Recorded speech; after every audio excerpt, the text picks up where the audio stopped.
Scorched trees at the family-owned Signorello Estate winery in Napa, which was destroyed by wildfires.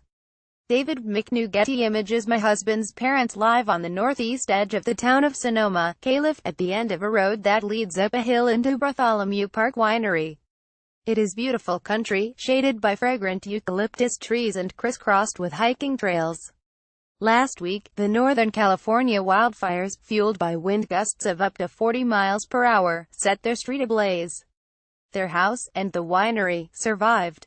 Fire crews worked day and night to prevent the inferno from racing down ridgelines to downtown Sonoma.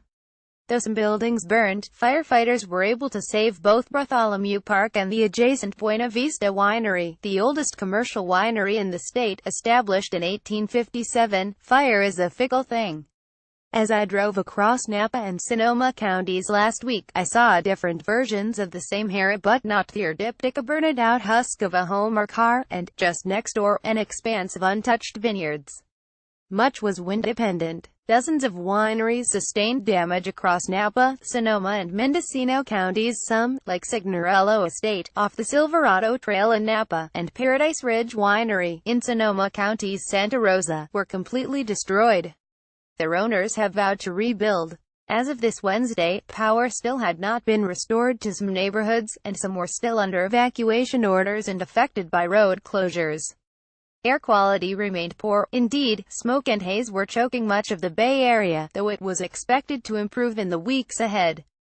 Thousands of firefighters were still working to contain the wildfires, which had already burned more than 200,000 acres and destroyed 5,700 structures, and killed more than 40 people. In Napa, vineyard workers were bringing in the last of the grape harvest, and wineries, tasting rooms, hotels and restaurants were starting to reopen for business. The local tourism group, Visit Napa Valley, has posted a Napa Valley operations page on its website, with current closures. Another 24 businesses have reported that they will back up and running by next week. Charred wine barrels at Paradise Ridge Winery in Santa Rosa. Justin Sullivan Getty Images of the tasting rooms that were open. Some, like cake bread sellers, were donating fees to benefit fire relief. Other wineries, like All Wines, were matching donations to local community funds. Kate Conniff, communications manager at Napa Valley Vintners, a trade association, said that of the 330-member wineries that responded to outreach, including wineries in severely affected areas like Atlas Peak, Calistoga and Mount Feeder, fewer than 50 reported direct property damage. About 90% of the grapes by volume had been picked before the fires began. Wine inventories from previous vintages, she added, were in pretty good shape. We're beginning to move toward the next phase of recovery, she said. Our livelihood depends on it. The fires burned more than just vineyards. The upper part of Napa's 850-acre Skyline Wilderness Park was charred, and small fires were still active on Tuesday. The steep slopes of Robert Louis Stevenson State Park, in Napa, Sonoma and Lake counties, meant that firefighters had trouble creating a firebreak. A large swath of the park burned. In Sonoma, Jack London State Historic Park, Sugarloaf Ridge State Park and Trianadel State Park are all closed until further notice. In Santa Rosa, the worst of the fires ravaged several neighborhoods and threatened the Safari West Wildlife Preserve and its 1,000 animals, which include rhinoceroses, hyenas and cheetahs. Peter Lang, the preserve's owner, spent the first night of the wildfires putting out spot fires and spraying down the preserve perimeter to save his animals, even as his own home burned. The staff is currently making repairs to the property, and tentatively expects tours and activities to resume in November, and the lodge to reopen for overnight guests in March. Like others who are heavily dependent on tourism, Catherine Bartolome, who owns and runs the farmhouse in Forestville, 10 miles west of Santa Rosa, is anxious about the loss of visitors. The last week half my staff was evacuated, 2 of them lost their homes, and my parents stayed in a shelter, Ms. Bartolome said. My kids were making food for firefighters.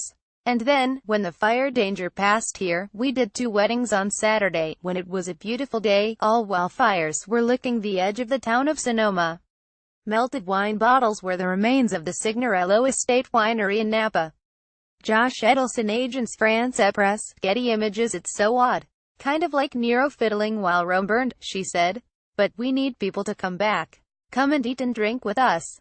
We need you. In Sonoma's historic downtown plaza, restaurants and bars were reopening, though with limited menus and unreliable phone service. Last week, when the plaza was all but deserted, someone had placed a white particulate mask on a recently installed bronze statue of General Mariano Guadalupe Vallejo, a 19th-century military commander, sitting on a park bench. Taped on the seat next to him was a printed sign, "The love in the air is thicker than the smoke." It ended with a hashtag SONOMAPROUD. Half a block away, the Sonoma Valley Museum of Art was still closed, but planned to host an open house to celebrate its 2 new exhibitions on Saturday afternoon. As a gesture to our community, exhibition admission will be free to the public for the rest of the year, said Linda Keaton, the museum's executive director. Other venues will reopen in the coming weeks and months. In Napa, Meadowood, the celebrated inn and restaurant, partially reopened on Thursday. The restaurant didn't have enough diners to open, but they expect it to this weekend, and Auberge du Soleil, the Michelin-starred restaurant and hotel, was slated to do so on Friday. At the Girl the Fig, a 20-year-old restaurant on the plaza, customers on Tuesday evening were mostly locals, happy for a little normalcy. "I am more proud today to live in Sonoma with this community than I have ever been," said Sandra Bernstein, the restaurant's owner. She spent the previous week getting hundreds of meals out to firefighters, police, emergency medical workers and evacuation shelters, in partnership with the local Rotary Club. 3 of her staff lost their homes. "We've had so many cancellations, we don't know the impact yet," she said. "But everybody is in this to get back as quick as we can, and to support each other's businesses right now. The winemakers I'm talking to are still really hopeful for a good season." At the opposite corner of the plaza, Saul Groppman of the intimate, 36-seat Café La Haye was writing a menu for the evening's reopening. "There are so many people who want to do something," he said. "The most important thing we can do is to tell people we're open, we're here, and we want them to come."